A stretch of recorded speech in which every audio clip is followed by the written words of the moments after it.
ये नाज़रीन 90 हैं या फिर 60 रोज हैं, हुकूमत के पास सिर्फ चंद हफ्ते बाकी रह गए, मगर जो असेंबली है नेशनल असेंबली उसकी तहलील की तारीख अभी तक फाइनल नहीं हो सकी। इसमें एक बड़ा मेजर सवाल ये है कि क्या ये दो जमातों के दरमियान कोई टेंशन है जिसकी वजह से अभी तक ये फाइनल नहीं हो सका, हतमी फैसला नहीं हो सका, या फिर इन दोनों बड़ों की तरफ से कोई बड़ी आस लगाई गई है। इसके ऊपर हम बात करने जा रहे हैं। और इसके साथ साथ आम इंतखाबात पाकिस्तान में जब भी होते हैं, होने तो अपने मुकर्ररा मुद्दत पे जाएंगे, आम इंतखाबात से पहले इस्लाहात की अगर शक्ल होगी तो वो क्या होगी, निगरान सेटअप किस नौइयत का बनेगा पाकिस्तान के अंदर, इसके ऊपर हम बात करने जा रहे हैं। इसके अलावा कुछ अदालत के हवाले से कुछ आम चीज़ें हमारे सामने हैं, उनके ऊपर भी डिस्कशन होगी।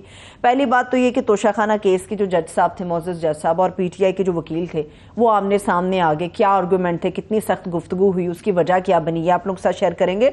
और फौजी अदालतों के अंदर जो आम शहरियों की ट्रायल पर फुल कोर्ट की हुकूमत ने इस्तदा की थी, उसे मुस्तरद कर दिया गया है। अब क्या हो सकता है, ये सारी चीज़ें आमिर साहब के सामने रखेंगे। आमिर साहब, सबसे पहले तो मुझे ये बताइए, कुछ दिन पहले वज़ीर आज़म ने कहा 14 अगस्त, फिर बात आई नहीं 11 अगस्त, फिर पता चला 13 अगस्त, आज सारा दिन चलता रहा 8 अगस्त 8 अगस्त 8 अगस्त। ये 90 का मामला है, 60 का मामला है, कितने दिन का मामला है? ये 90-60 का मामला नहीं, ये सर्कस का मामला है।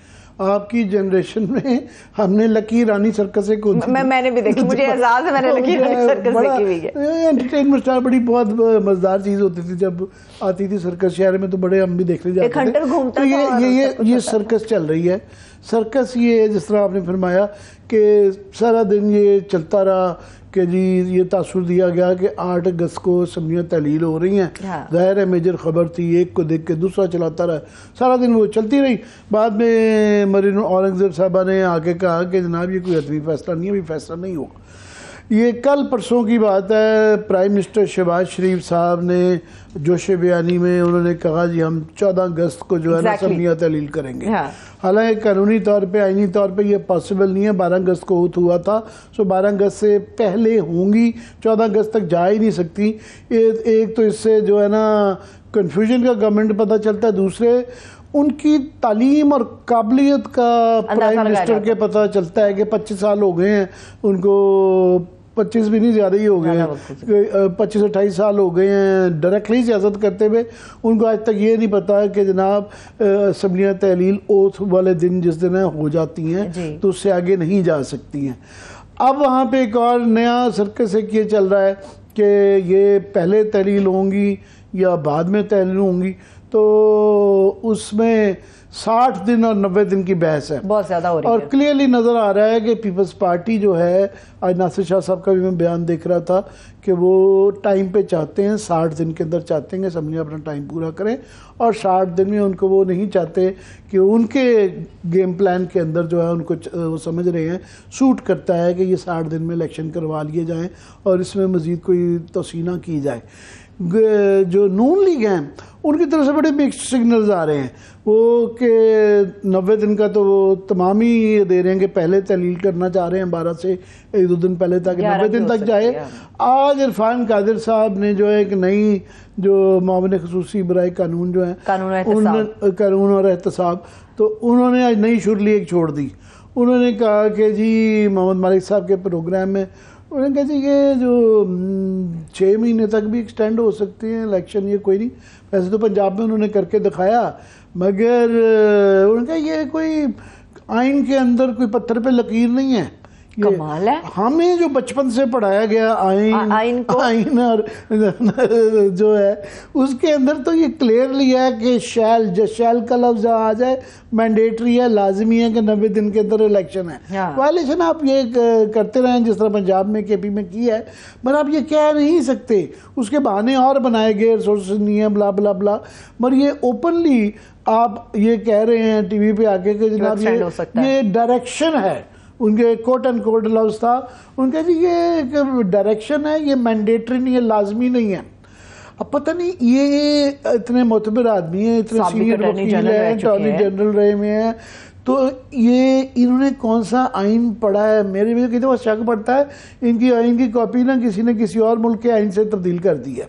कि इरफान कादिर साहब जो है कि ये कहना ही एक मज़ा खेज़ बात है कि इतने संजीदा आदमी का ये कहना जो है वो एक अजीब सी बात लगती है।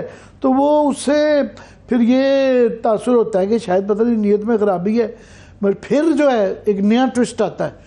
वो नया ट्विस्ट ये आता है कि भाई साहब आपने IMF से, क्योंकि उन्होंने इंश्योर किया हुआ है, उन्होंने जो आपको कर्जा जो दिया है ये $3 बिलियन, उसके अंदर एक पिन्हा है, छुपा हुआ है कि आपने $1 बिलियन जो है इसको देना है, इनको दिया है। $1 बिलियन जो है उन्होंने केयर टेकर गवर्नमेंट को देना है, जिसका मतलब ये है कि किस्म की उन्होंने कंडीशनैलिटी डाल दी है कि आपने इलेक्शन करवाना है और मुकर्रर मुद्दत पे आपने घर जाना है। नहीं अगर आप करवाएंगे तो दोबारा ये IMF वाली लड़ाई, दोबारा वो डिफॉल्ट का खतरा, दोबारा सारा कुछ गंद पड़ जाता है।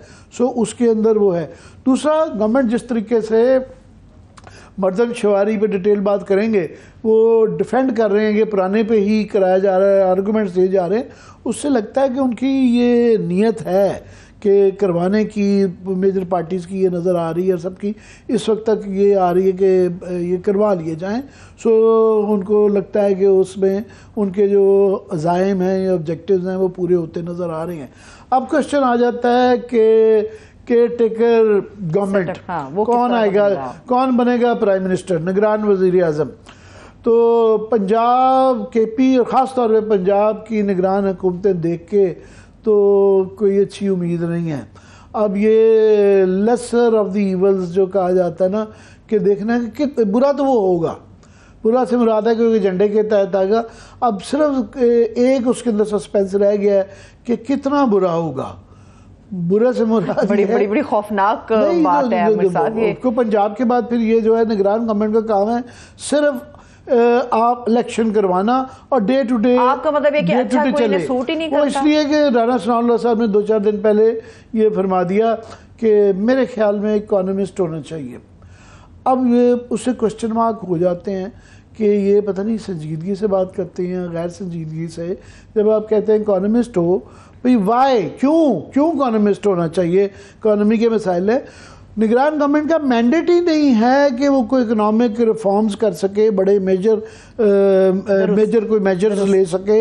उनका काम है सिर्फ इंतखाबी अमल में फैसिलिटेट करना। हाँ, और डे टू डे गवर्नमेंट चलाते रहना, पॉलिसी घर चले जाना और पॉलिसी ना बनाना जो है। उसके लिए आपको इकोनॉमिस्ट नहीं चाहिए, एक ईमानदार फेयर आदमी जिसकी अच्छी रेपुटेशन हो, मोहल्ले में उसको थोड़ी सी लोग इज्जत करते हो, तो वो ऐसा एक आदमी चाहिए जो चुप करके घर चला जाए। पुराने ऐसे ही आते रहे हैं। मैं फौरी तौर पे आपको पूछूं कि बताएं पिछले पंजाब का गवर्नमेंटों के अंदर कौन निगरान है? खैर नजम सेठी साहब तो फ़ौरन आ जाएंगे, बाकियों को सोचना पड़ेगा। इवन निगरान वज़ीर आज़म का मैं पूछ लूँ एकदम कि बताएं पिछले 2-3 इलेक्शनों में कौन थे निगरान वज़ीर आज़म, तो एकदम आपको झटका लगेगा। क्योंकि जो भी, हालांकि कोई वो आइडियल इलेक्शन नहीं हुए थे, मगर वो बहरहाल हो गए। ये अभी जो सूरत हाल है, जिस तरीके से मोहसिन नकवी साहब ने जो इज्जत कमाई है, उसके बाद से तो ये अब ये मेरा ख्याल है कि ये वक्त आ गया है कि इसको ख़त्म कर देना चाहिए। कि ये बनाया इसलिए गया था कि जिस न्यूट्रल एम्पायर का इसलिए डाला गया था कि सिस्टम ख़राब हो गया था कि जनाब ये ताकि फेयरनेस आए। अगर निगरान हुकूमतों के ज़रिए भी आपने ये गन डालना है जो इस वक्त पंजाब में हुआ है, 6 माह के करीब जो है अब वो हो चुके हुए हैं, और वो पावर रोज जो है ना डेवलपमेंट के प्रोजेक्ट्स के इनिशिएट कर रहे हैं। प्राइम मिनिस्टर से साथ मिलके उन्होंने पावर प्लांट जो है ना उसकी तख्तियां काट रही हैं। प्राइम मिनिस्टर का तो आपको पता है ना, उनका शौक है तख्त या तख्तियां जो है ना, तो तख्त तो जा रहा है तो तख्तियों के पीछे पड़ गए हैं। जो तख्ती की प्रपोजल लेके आता है उसको 100 रुपये इनाम मिलता है। बस ये चाहते हैं जो रोड़ा उठाओ नीचे से तख्ती निकले और आगे से तख्तियां लगाई जा रही हैं। तख्तियों की ना डिटेल हम बना रहे हैं, कल परसों आपके साथ नाज़रीन के साथ शेयर करेंगे।